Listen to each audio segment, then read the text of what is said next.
my god, abujubujubu, abujubujubu. Is quarantine doing this to me? Hey everyone, and welcome to my channel. It's Jess. In this case, I'm just going to call myself Chubby Jess. Are you guys seeing those cheeks? It's like I'm here.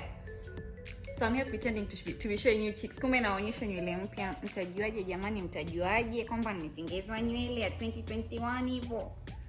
Anyway, let me stop with the jokes. So currently I am in quarantine. And I thought I might as well talk to you guys and share some tips I learned while traveling to Nairobi, so that in case you happen to travel, maybe you can save yourself some trouble here and there. Obviously, this is my own experience. Costs and everything are my experience, so maybe that's subject to change. I do not know. But yes, so let's get right at it. Yay! Chicken! Oh my god! Abujubujubu! Abujubujubu! Is quarantine doing this to me? Oh god. Anyway, so number one, obviously book a ticket. Personally, mine was with Rwandan, and then the beauty of it, or what I loved about them, is they send you all the details pertaining to what you need for your travel. So they tell you that you need a negative PCR COVID-19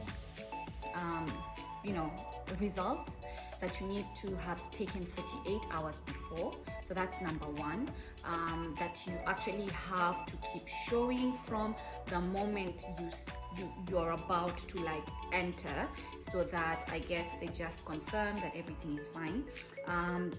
You can find the list of hospitals that you can get this PCR test done on the RBC portal. And yeah, then you can just book your appointment there actually and go have it done, get your results in good time. For me, I got my results barely 11 hours after taking them, so that was cool. It means, you know, everything is fast, and that's number one. Number two, rather, book. Yeah, quarantine is already messing me up or something. I just want to go home. Anyway, yeah, I'm waiting for my results. So ring light. When you are before you check in, I don't even know what's the name of the desk really, but where you hand your ticket, they'll ask you for a document called the Ministry of Health Travelers Health Surveillance Form that is filled and submitted, and you can find it on the Ministry of Health site from Kenyan side. And after you fill it in, you get a QR code, and that QR code is what you're going to use to be allowed into the country. This is even before you get to immigration, so you have to have it ready with you. You just take a screenshot, have it on your phone.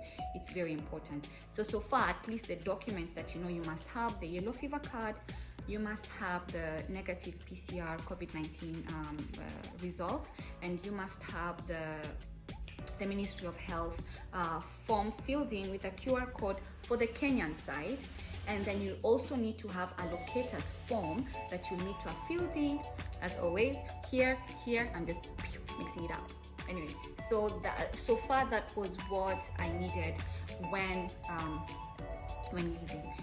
Obviously, other documents you cannot forget to have is your passport. You cannot forget to have your yellow fever card. You cannot forget to have your tickets, you know, ready either on your phone or printed out. Have a printed out test result. It's better, it's less cumbersome to keep removing your phone. Yes, I think that roughly covers it. So a COVID test obviously ranges in terms of price. When I was on this side, I believe I paid 47,000 Rwandan francs. I believe so, if I'm not wrong. Yes, I think so. And then traveled to Kenya. Did another test. It was 7,750 from the Aga Khan Hospital. I hope that's okay to mention. I hope I've not done anything wrong by mentioning it. So yes, and then before coming back, I would say overall have around $200, give or take, for exiting, for your test cab fees. I mean, if you're driving dope, but for me, I was using a cab fees. You're not given food on the plane. Leave when you have eaten. They give you snacks, they give you some nice cashew nuts and a beverage of your choice. So it's best to have eaten, because for me, my flight was a night flight and I hadn't had dinner, because prior to that I had been like, I'd gone to the office, did my meals, that whole shebang. So yes, so that's Rwanda living. One thing for sure is I have to say a big shout out to Rwanda team as a whole, because they make the experience very seamless. I mean, the airport itself is 100% covered in terms of the measures to avoid the spread of COVID-19. So at every stop you look at, there's like hand sanitizers, there's people are wearing their masks, and they keep repeating it over and over to remember to wear your mask, avoiding to touch your eyes, your mouth, you know, your face overall. You know, clean your hands before eating, watching over your luggage, that whole vibe. Even when you're giving your passport, immediately after she's done, the service provider is done. Service provider, really, Jessie, really? When the attendant is done taking, you know, your passport and doing all the details, they sanitize their hands before taking the next one. So it means, you know, there's no exchange and whatever happening. So big shout out to Rwanda International Airport as well. Haya. Number 2, coming back again, you need to have a negative PCR COVID-19 test result. Now, the beauty of it is, by the time I was coming back, most hospitals had reduced their prices. So maybe others were ranging 10Ks and the likes, like that's like $108, and now they went down to like $70 stroke $80 thereabouts. And then, you know, it's best to just go to like a credible place. You don't have to the lighting. You don't have to be in a situation where you go and they're like, okay, we don't know the credibility of this. So, you know, you can just check online and confirm from the Ministry of Health which places you can go and get your COVID-19 test done.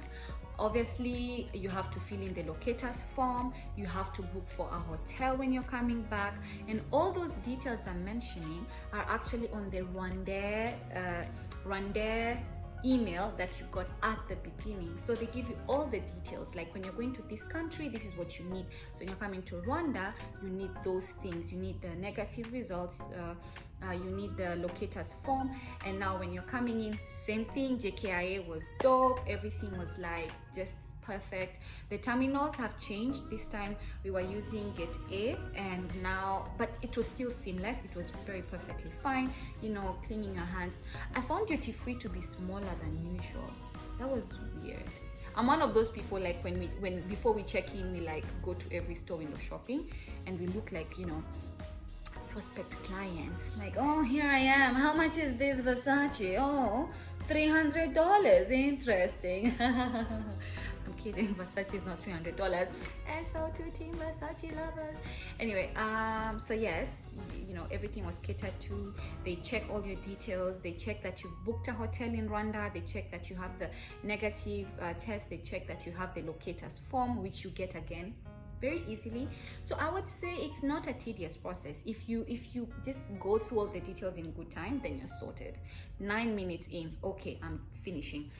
Overall spend, give or take, for the COVID tests, movement, cab and stuff, this is aside from like money for like going to YOLO, at least have some $300 like in check for all that. Like whatever comes, you're sorted. Remember, you have to pay for a hotel, you have to pay for all those things. So yes, I think that covers it. I am still in quarantine, and oh, my ring light has died. I didn't charge it. I hope you can still see me. Can you see me? Anyway, that's it, guys. If I've forgotten anything, you can comment below. But generally, traveling with COVID with COVID situation is possible. It's the new normal, but airlines have taken the measures very strictly to make sure your safety and comfort are catered to. And yeah, yay, I hope that information was helpful. Bye. Oh, I'm trying not to record for too long because I don't want to bore you with my cheeky face. Mwah. See you soon. Bye.